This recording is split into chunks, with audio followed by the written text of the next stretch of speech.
ချင်းချုံခိုတိုက်ခိုက်မှုဗီဒီယိုတင်ပြီးတဲ့နောက်မှာမေခွန်းတွေအများကြီးရောက်လာပါတယ်။တိုက်ခိုက်ရေးရင်းတွေကိုဘလို့တိုက်ခိုက်ရမလဲဆိုတာနဲ့ပတ်သက်ပြီးပေါ့။ဒါကမေခွန်းတစ်ခုပါ။ဘာလို့လဲဆိုတော့ရင်းတွေကတော်တော်လေးကိုကွာခြားလို့ပါ။ဒါကြောင့်ပထမဆုံးအနေနဲ့ရင်းတွေကိုပြစ်မှတ်ထားဖို့အတွက်တီးတန့်လက်နက်စနစ်တွေလိုအပ်တယ်ဆိုတာကိုအတိအမှတ်ပြုရပါမယ်။တဘာဝအတိုင်းပဲခမရဲ့အလက်ဆဆက်တင်တဲ့တွေကတန်ချက်ကအထူတက်ရင်းတွေကိုဘာမှလုပ်နိုင်မှာမဟုတ်ပါဘူး။ခမကလက်နက်တက်ရင်းတွေ technical တွေဒါမှမဟုတ်အဲ့ဒီလိုမျိုးတွေကိုခြုံခိုးတိုက်ခိုက်နေကြဆိုရင်တော့ကောင်းပါတယ်။ခမရဲ့အပေါ်စားလက်နက်တွေကိုကောင်းကောင်းအသုံးချနိုင်ပါတယ်။ဒါပေမဲ့တန်ချက်ကအထူတက်ရင်းတွေကိုရင်ဆိုင်ရတော့မယ်ဆိုရင်အဲ့ဒီတန်ချက်ကကိုထိုးဖောက်နိုင်တဲ့လက်နက်တွေရှိဖို့တေချာအောင်လုပ်ရပါမယ်။တက်စုတက်ခွဲတွေမှာပါတဲ့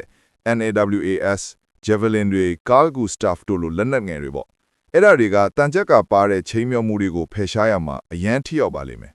Javelin တွေကတော့ပိုကြီးတဲ့ရင်တွေကိုဖျက်ဆီးနိုင်လို့ပါတယ်။ဒါပေမဲ့ Javelin တွေဒါမှမဟုတ်တိုးတုံးကြီးလေလို့ပိုပြင်းတဲ့လက်နက်စနစ်တွေ Bradley တိုက်ခတ်ရေးရင်မှာပါတဲ့ဟာမျိုးတွေသုံးမယ်ဆိုရင်တော့အဝေးကနေပြစ်ခတ်နိုင်ပါတယ်။ဒါကြောင့်အဲ့ဒီလက်နက်စနစ်တွေကိုသုံးဖို့လမ်းဘေးမှာကပ်မနေပါနဲ့။ခမည်းကအဝေးကြီးမှနေပြီးအဝေးကနေခြုံခိုတိုက်ခိုက်တဲ့နီလန်းတွေကိုအသုံးချခြင်းသင့်ပါတယ်။ဒါမှအဲ့ဒီလက်နက်စနစ်တွေနဲ့ပို့ပြီးအားသာချက်ရပါမယ်။အဲ့ဒီလက်နက်တွေကိုပြစ်မှတ်ထားရမယ့်ရင်အမျိုးအစားအလိုက်ဦးစားပေးရပါမယ်။ဆိုလိုတာကခမည်းက Cargo Staff တွေရှိရင် Cargo Staff တွေကိုတန်ချက်ကပါတဲ့ရင်တွေပေါ်မှာသုံးပြီး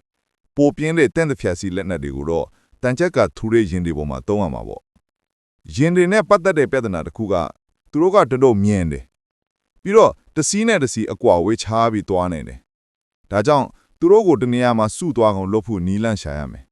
သူတို့ကအများဆုံးကိုတက်ကင်းထဲမှာထည့်ထားနိုင်မဲ့နေရာကိုရှာရမယ်။အဲ့ဒီလိုလုပ်ဖို့နီးလန့်တစ်ခုကလမ်းပိတ်ဆိုခြင်းပါ။တစ်တုံတွေချထားနိုင်တယ်။တစ်ပင်တွေကိုခုတ်လဲထားနိုင်တယ်။တာယာတွေကိုမီးရှို့ထားနိုင်တယ်။ဒါမှမဟုတ်တံတန်းကိုဖြိုချနိုင်တယ်။လမ်းပေါ်မှာတစ်ခုခုလှုပ်ထားလိုက်ရင်ရင်တွေကစုပြုံလာပြီးပိတ်သွားမယ်။သူတို့ကလမ်းရှာနေတဲ့အချိန်မှာ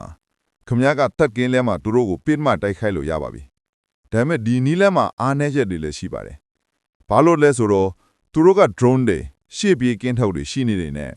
ဒါမှမဟုတ်ဖြတ်သွားတဲ့အရက်သားတွေကသတင်းပေးလိုက်လို့ရှိရင်သူတို့ဒီလမ်းကလုံးဝမလာတော့ဘူးဖြစ်သွားနေပါတယ်။ဒါကြောင့်နောက်ကနေကကိုယ့်ဘာသာကိုလမ်းပိတ်ဆိုခြင်းဖန်တီးခြင်းပါ။အဲ့ဒါကပထမဆုံးရင်ကိုပြစ်မှတ်ထားပြီးဖောက်ခွဲလိုက်တာပါ။အဲ့ဒီလိုလုပ်လိုက်တဲ့နေရာမှာလုံနိုင်ခဲ့ရင်လမ်းကိုလုံလောက်အောင်ပိတ်ဆို့နိုင်ပြီးကြံတဲ့ရင်တွေကကြော်ဖြတ်ဖို့အခက်တည်လိမ့်မယ်။သူတို့ကြော်ဖြတ်ဖို့ကြိုးစားရင်ရင်တွေစုပြုံလာပြီးအကုန်လုံးကဖိမတ် area တွေကိုရောက်လာပါလိမ့်မယ်။ပြီးတော့နောက်တစ်ချက်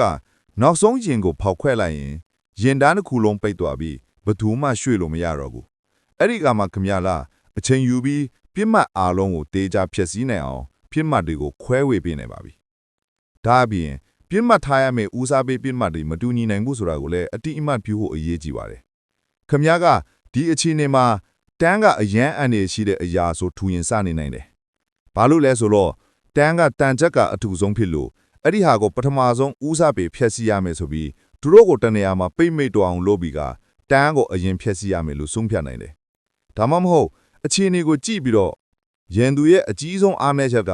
ကအခုအချိန်မှာလူအင်ဟာချို့တက်နေတာမှဖြစ်နိုင်တယ်။ပြီးတော့စစ်သားအားလုံးခြေလင်တက်တာတဲ့အားလုံးကခြေလင်တက်တာရင်တွေထဲမှာရှိနေတယ်ဆိုတာခင်ဗျားသိတယ်။ BNP တွေဒါမှမဟုတ် BDR တွေပေါ့။ဒါကြောင့်ရန်သူအတွက်အဆုံးရှုံးအများဆုံးဖြစ်စေမဲ့အဲ့ဒီရင်တွေကိုပြစ်မှတ်ထားခြင်းပါမယ်။ဒါမှမဟုတ်ခင်ဗျားကဒီရင်တန်းကမဟာမိတ်တပ်တွေရှိတဲ့မြို့ပဲ့နေရာတွေကိုထိုးစစ်ဆင်ဖို့တွားနေလာလို့သိထားနိုင်တယ်။ပြီးတော့ဒါကအပူဖိစီးအမျိုးလောင်ချာ Thermobaric Artillery Launcher ထက်နေနိုင်တယ်။အဲ့ဒါကမြို့ပဲ့နေရာတွေမှာတက်ဆွဲနေတဲ့ရန်သူနေရာတွေကိုရှင်းလင်းရမှာအရန်ပြင်းထန်တဲ့အသုံးဝင်တဲ့လက်နက်တစ်ခုပါ။အဲ့ဒီမြို့ပဲ့နေရာတွေမှာမဟာမိတ်တပ်တွေရှိနေတယ်ဆိုရင်တော့ရန်သူအလွယ်တကူအစားထိုးမရနိုင်တဲ့အဓိကပိုင်ဆိုင်မှုတွေကိုပြစ်မှတ်ထားခြင်းပါမယ်။ဒါကြောင့်အဲ့ဒါကိုဖျက်ဆီးလိုက်ပြီးကြံတဲ့ရန်သူတွေမတုံ့ပြန်ခင်မှာအားလုံးစုတ်ခွာခြင်းပါတယ်။ဘာလို့လဲဆိုတော့အဲ့ဒီကသူတို့ရဲ့အဓိကလက်နက်စနစ်တွေကတစ်ခုဖြစ်တယ်။ပြီးတော့မြို့ပဲ့တွေကိုကာကွယ်နေတဲ့ကျွန်တော်တို့ရဲ့မဟာမိတ်တပ်တွေ